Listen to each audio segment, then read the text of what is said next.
휴일 아침 송은재TV 시작합니다. 이재명을 구속시킬 것이냐, 검찰이 이재명에 대해서 구속영장을 청구할 것이냐가 최대 정치권의 화두로 떠오르고 있습니다. 이재명에 대한 이 구속 부분은 굉장히 시간적인 여유를 두고 이게 이루어지지 않겠느냐, 이런 전망들이었는데, 갑자기 이재명 구속이 논의가 되는 이유는 이화영이 쌍방울 대북 송금과 관련해서 진술을 번복했고, 일주일 사이에 진술을 번복을 했고, 이 번복하는 과정에 이재명의 개입이 있었다라는 부분입니다. 지금 이재명의 구속을 놓고, 구속영장을 청구하는 것을 놓고 이재명 측과 검찰 측에 치열한 수싸움이 벌어지고 있는데, 이재명이 결정적으로 실수를 한 것이다. 증거인멸의 혐의입니다. 이 증거인멸의 혐의가 드러나게 되면 구속 가능성이 매우 높아진다라는 점에서 이 이화영이 진술을 번복하는데 이재명이 얼마만큼 관여를 했느냐, 이재명의 측근들이 관여를 했을 것이다. 어제 국민의힘의 김민수 대변인이 논평을 내놓았는데 굉장히 전곡을 찌르는 부분입니다. 논평을 잠깐 소개해드리면, 이화영 전 부지사가 왜 짧은 시간 안에 진술을 번복하는 일반적이지 않은 행동을 했는지, 진술 번복 과정에 이재명 측의 회유 작업으로 의심되는 정황이 공개가 됐다라고 하면서 이재명 측과 이화영 측이 뒷거래를 한 것이 아니냐는 국민적 의혹이 커지고 있다라고 했습니다. 그리고 김민수 대변인은 이어서 어떻게 해서 이재명이 연루된 사법 리스크에 검찰의 칼날이 이재명의 턱 밑까지 가면 왜 갑자기 막장 드라마보다 더 어처구니 없는 일들이 실제로 일어나고 있느냐, 멀쩡한 사람이 돌연사하거나 수사기관 진술을 번복하고 유력한 증거를 조작하는 등 석연치 않은 일들이 무한 반복되고 있다, 이렇게 꼬집었습니다. 5명이나 숨지고 지금 증거인멸도 수도 없이 드러나 있습니다. 이런 부분들을 꼬집은 것입니다. 그러니까 이번 주에 정진상을 백현동 비리 관련해서 소환을 합니다. 검찰에서 소환 조사를 합니다. 이재명에 대해서 백현동 비리, 더 나아가서 이 쌍방울 대북 송금입니다. 이재명의 평양 방문을 위해서 쌍방울 측이 최소한 300만 달러를 북한 측에 뒷돈으로 줬다. 이 부분이 제3자 뇌물이냐, 아니면 이재명에 대한 직접적인 뇌물이냐, 뇌물죄입니다. 뇌물 혐의입니다. 이 부분과 관련해서 검찰이 이재명을 소환해야 하고, 이재명을 소환한다면 이재명은 아마 묵비권을 또 행사하게 될 겁니다. 이재명을 소환해서 방어권을 보장해 준 다음에 이재명을 기소해야 하는데, 다음 달 8월에 이재명을 소환하고 이재명을 기소하게 될 것이다, 이런 예상들이 나오고 있습니다. 이 검찰이 이재명에 대한 구속영장을 치는 것이 굉장히 빨라질 수 있다라는 전망들이 나오는 이유는, 이 가장 중요한 게 이화영의 진술 번복입니다. 이 이화영의 진술 번복, 겉으로 드러난 부분입니다. 그러니까 지난주에 언론 보도로 이화영이 입장을 바꿨다, 그동안 쌍방울의 이 대북 송금과 자신과는 아무런 관계가 없다라고 이야기를 해오다가 계속 부인을 하다가, 지금 이화영이 북한 측과 만나고 북한 측에 쌍방울이 800만 달러를 보내준 것, 이런 건 모두가 증거가 드러나 있습니다. 국정원의 보고자료도 검찰이 확보하고 있습니다. 그런데 계속 이화영이 부인해 왔습니다. 그러다가 언론 보도에 이화영이 최근에 검찰에 이 이재명 측의 요청으로 쌍방울에 이 대북 송금을 자신이 직접 요구를 했고, 그걸 이재명에게 보고를 했다, 검찰에 이렇게 진술을 했다라는 게 보도가 됐습니다. 거기에 이어서 이 대북 송금 재판에서 이화영 측 변호인이 털어놓은 부분이 딱 여기까지입니다.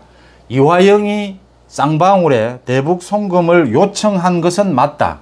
이제 그러자 갑자기 이재명 측이 굉장히 바빠졌다, 이재명이 계속해서 소설을 또 검찰이 쓰고 있다, 이렇게 사실관계에 대해서 부인하거나 해명하는 것은 전혀 없이 또 언제나 하듯이 이렇게 소설을 쓰고 있다, 이렇게 반박을 했습니다. 그러고 난 다음에 TV조선의 보도였습니다. 굉장히 구체적인 보도가 나왔습니다. 그러니까 민주당의 이재명의 최측근인 수도권의 한 의원이 최근에 이화영의 집이 있는 경기도 용인에서 이화영 측 부인을 만났다. 이화영 측의 가족을 만났다. 이 자리에서 이재명의 측근인 이 민주당의 수도권 의원이 이화영 측에 당이 최대한 돕겠다 이런 취지로 말을 했다라는 보도가 이어졌습니다. 그러고 난 다음에 바로 이화영 전 부지사의 배우자가 민주당에 탄원서를 보냅니다. A4 용지 2장 분량의 자필 탄원서를 통해서 검찰이 전기 고문과 같은 그런 강압 수사를 하면서 이화영, 자신의 남편인 이화영이 지금 감옥에서 고립이 되고 굉장히 어려운 상황이어서 심리적 압박을 받고 있다. 이런 주장을 했습니다. 탄원서에서. 그러자 지금 이 사건을 수사하고 있는 수원지검에서 모두 검찰에 조사를 할 때는 모두 변호인이 입회하고 있고 변호인과 민주당 쪽 의원들의 특별 면회, 가족들의 면회, 지난해 9월에 이화영이 구속된 이후에 지금 수백 건씩 이렇게 면회가 정상적으로 이루어지고 있다. 이렇게 반박을 했습니다. 그러고 난 다음에 이 이화영의 부인이 이화영을 면회를 합니다. 이화영 면회를 하고 난 다음에 이화영이 변호인을 통해서 이 감옥에서 쓴 자필 입장문을 발표를 합니다. 이 자필 입장문에서 자신의 입장을 또 한 번 번복을 합니다. 그러니까 완전히 쌍방울의 대북 송금을 부인하다가 지난주에 그 부분을 일정 부분 인정을 했습니다. 그러다가 또 이걸 번복을 합니다. 자필 입장문을 통해서 쌍방울의 이재명 지사의 방북 비용 대납을 요청한 바가 없다. 그래서 따라서 이재명에게 보고할 이유도 없었다. 그러니까 지금 일주일 사이에 자신의 진술을 이화영이 여러 번 뒤집은 것이고 그 사이에는 이재명 측의 회유가 있었다. 라는 게 TV조선의 보도입니다. 그러니까 지난주 초에 이 대북 송금 관련 재판에서 이화영의 변호인이 밝혔던 이화영이 쌍방울 측에 대북 송금을 요청했다라고 하는 이 사실만 빼고는 또다시 모두 뒤집은 것입니다. 이 사실은 부인하지를 못했습니다. 그러니까 이화영이 지나가는 말로 쌍방울 측에 이재명의 방북에 대해서 신경을 써달라 이런 정도의 이야기는 했다. 법정 진술은 뒤집지를 못했습니다. 그 이외의 부분, 구체적으로 이렇게 방북에 따르는 뒷돈을 요청한 적은 없고 이재명에게 보고하지도 않았다. 나머지 부분은 모두 부인을 한 겁니다. 검찰에 한 진술은 모두 부인을 하고 변호인을 통해서 법정 진술을 한 것은 부인하지를 못했습니다. 이게 지금 일의 순서상, 시기상 또 내용으로 보면 굉장히 교묘하게 이 이화영의 진술이 뒤집어지는 이 과정이 굉장히 교묘하게 누군가가 모두 이 시나리오를 짜서 지시에 의해서 움직였다라는 것을 한눈에 볼 수가 있습니다. 이 시기적으로도 그렇고 내용적으로도 그렇습니다.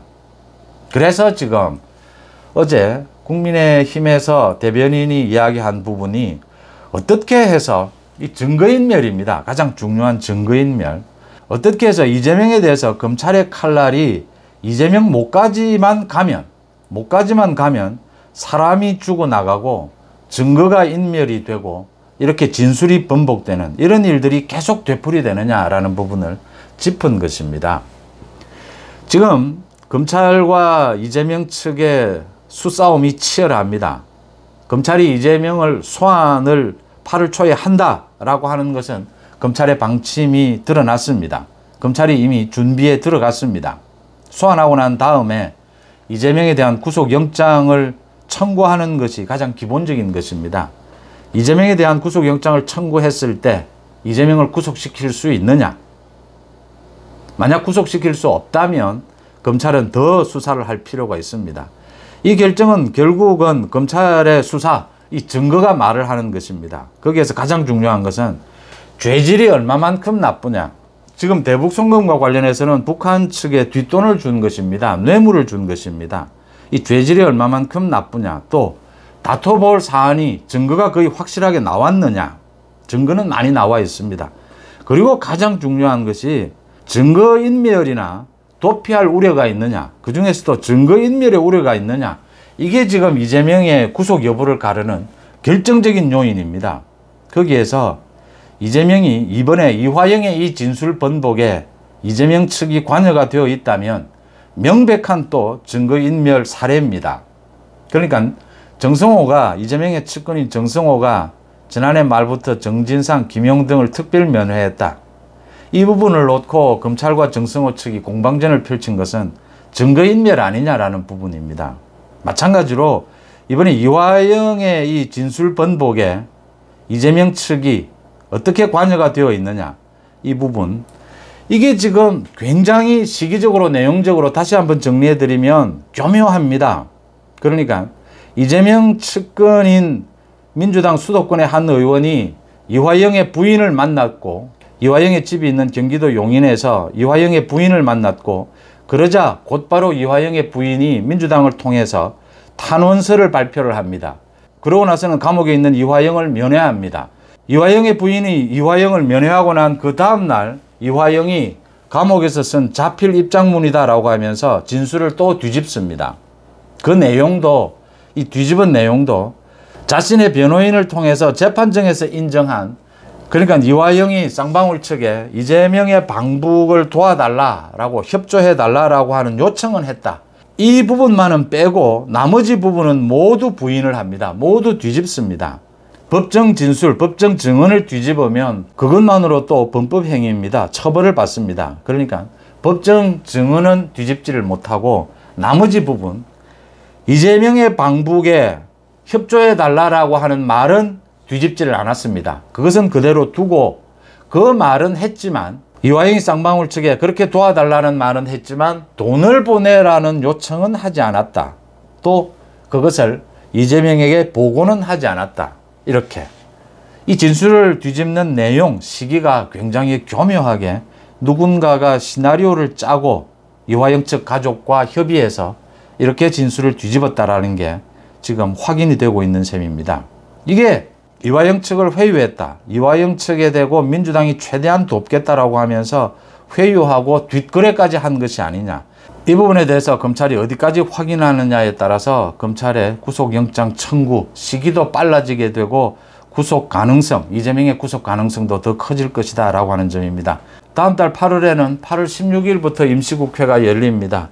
이재명에 대한 구속영장을 치는 시기, 8월 16일 전에, 국회가 열리기 전에 치느냐, 아니면 국회가 열리고 난 다음에 치느냐, 거기에 대해서 민주당은 어떻게 반응하느냐. 민주당은 아마 이재명에 대한 체포동의안이 다시 넘어오게 된다면 이번에는 이재명을 방탄하지 못할 겁니다. 또 방탄을 해도 또 계속해서 체포동의안이 넘어올 것이기 때문에 답이 나오지를 않습니다. 민주당은 지금 기대하는 것이 이재명이 영장실질심사를 가서 구속이 되지 않는 그 가능성, 친명 쪽에서는 이 가능성을 흘리고 있는데, 이재명의 이런 이화영 측과의 뒷거래, 회유, 이 부분이 드러나게 된다면 이재명의 증거인멸 시도는 분명해집니다. 그래서 이재명의 구속 가능성도 더 커졌고, 검찰이 시기적으로 8월 초에 이재명을 소환해서 조사하고 난 뒤에 이 쌍방울 대북 송금과 백현동 비리, 이걸 엮어서 구속영장을 치게 되면 국회가 열리고 있든 열리고 있지 않든 이재명은 영장실질심사를 받으러 갈 가능성이 매우 높고, 영장실질심사에서 이재명이 구속될 가능성이 매우 커졌다라고 하는 점입니다. 이재명으로 인해서 일어나고 있는 지금 국정의 이 혼란, 각종 가짜뉴스, 괴담 선동, 이런 부분들을 끊어내기 위해서라도 이재명 구속이 시급하다라고 하는 목소리가, 국민적인 목소리가 터져 나오고 있습니다. 일요일 오전 송은재TV 마칩니다. 고맙습니다.